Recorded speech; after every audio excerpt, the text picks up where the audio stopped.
Hi guys, in this video I am going to prove a theorem in the real number system.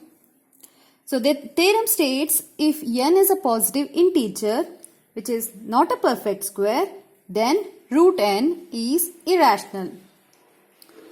This can also be stated as, or there exists no rational number,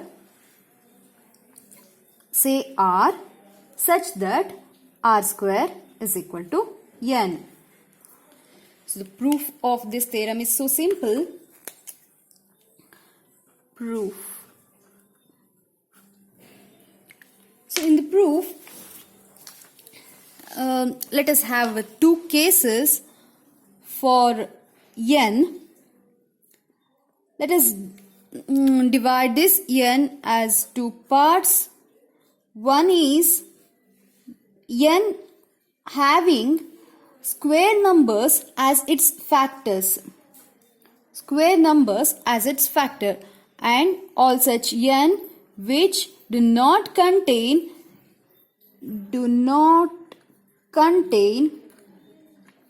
square number as its factor.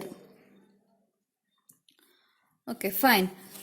So, for example, for this 12, consider 12. 12 has factor 4, which is a square number. So, it can be considered under this case. And for this, say 6. The factors of 6 are 1, 2, 3 and 6 itself. These contain no square numbers. So this can be classified under this. So these are the two cases. The first case is case 1 is, suppose first that n contains no square factors.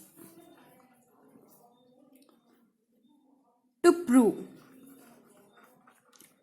what we have to prove is root n is irrational. We have to prove root n is irrational. On contrary, let us assume that root n is rational. If root n is rational, then it can be expressed in the form of a by b, where a and b belongs to integers with GCD of a and b is equal to 1. Therefore, root n is equal to a by b, where a, b belongs to z and GCD of a and b is equal to 1. So squaring on both sides and simplifying, we get n into b square is equal to a square. Consider it as equation 1. When we see this equation 1, it is clear that clearly n divides this LHS. N divides n into b square. Since n divides LHS, n divides RHS. That implies n divides a square. We have assumed that n contains no square factors. Since n contains no square factors, if n divides a square, that implies n divides a. Consider it as 2. Since n divides a, that implies a is equal to sum c into n, where c belongs to z. Putting the value of a in equation 1, we get n into b square is equal to c square into n square. That implies b square is equal to c square into n. Clearly, n divides c square into n. Since n divides RHS, that implies n divides LHS. Therefore, n divides b square. Again, n contains no square factors. N divides b square implies n divides b. From 2 and 3, we have n divides a and n divides b. That implies GCD of a and b is equal to n.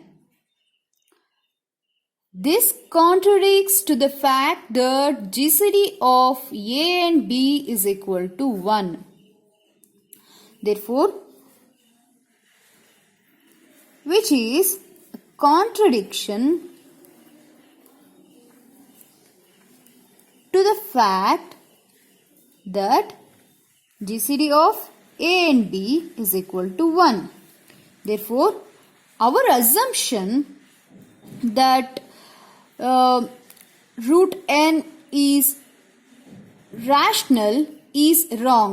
Therefore, our assumption that root n is rational is wrong.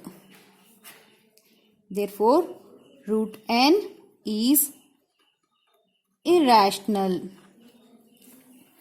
So, this completes the proof for all such n having no square number as its factor. What if n has square number as its factor? Consider suppose 12. 12 can be written as 2 square into 3.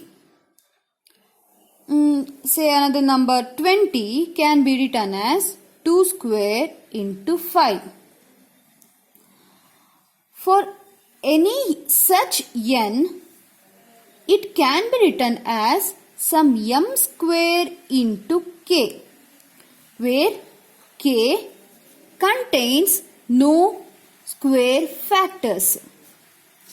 So, now let us consider the case 2.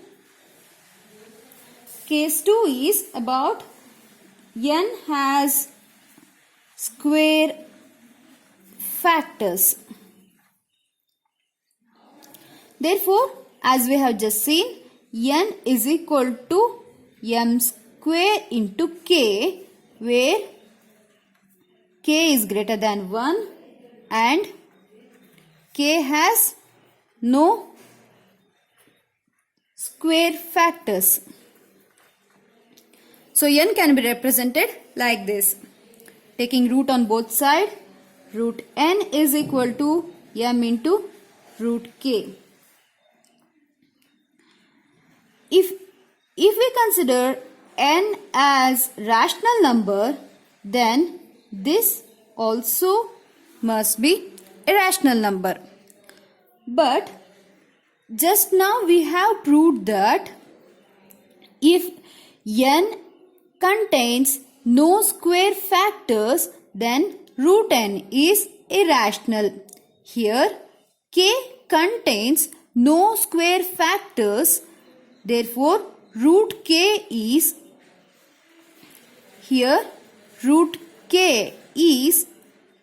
irrational. We know that for x being irrational and r being some rational, the product Rx is irrational. Likewise, m into root k gives us a rational number. Hence, we can state it as if root n is rational, then root k would be rational, which contradicts to the fact that root k is irrational.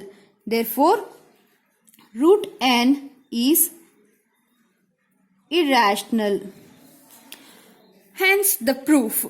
Here we have proved for both the cases of n, and it holds good for any positive integer n which is not a perfect square. So this completes the proof. And now let us solve some problems on this theorem. Here they have given the different values for n. Here n is equal to 3, 2, 5, 12, 20, 50, so on. First let us consider n is equal to 3. Here n contains no square factors.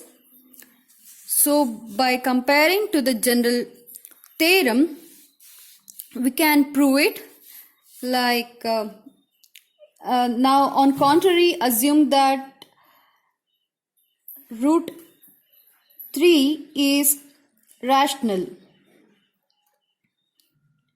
Since root 3 is rational, it can be represented as root 3 is equal to some a by b, where a, b belongs to z and GCD of a and b is equal to 1. Simplifying it, 3b square is equal to a square. Consider it as 1. Clearly 3 divides 3b square, that implies 3 divides a square, that implies 3 divides a. Consider it as 2.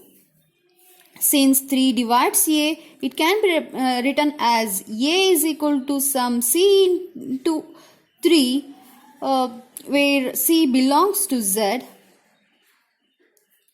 And substituting this in equation 1, we get 3b square is equal to 9 into c square, that is equal to b square equals 3c square. Clearly 3 divides 3c square, that implies 3 divides b square, that implies 3 divides b.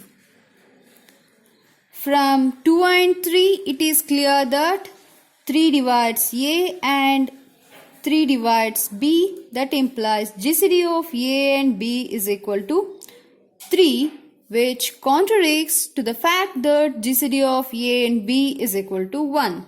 Therefore, our assumption that root 3 is rational is wrong. Therefore, root 3 is irrational.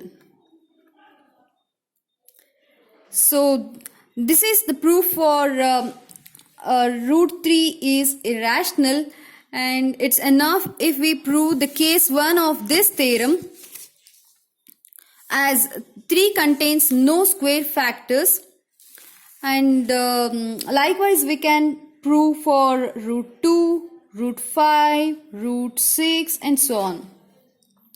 And let us consider another example for case 2, which is root 12. Here n is equal to 12. 12 can be represented as 2 square into 3. Here n can be represented as m square into k if n has some square factors. So root 12 can be written as 2 into root 3.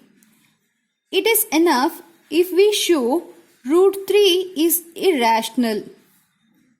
As just we have shown that root 3 is irrational, and the product of irrational and 2 gives us an irrational number, that is root 12.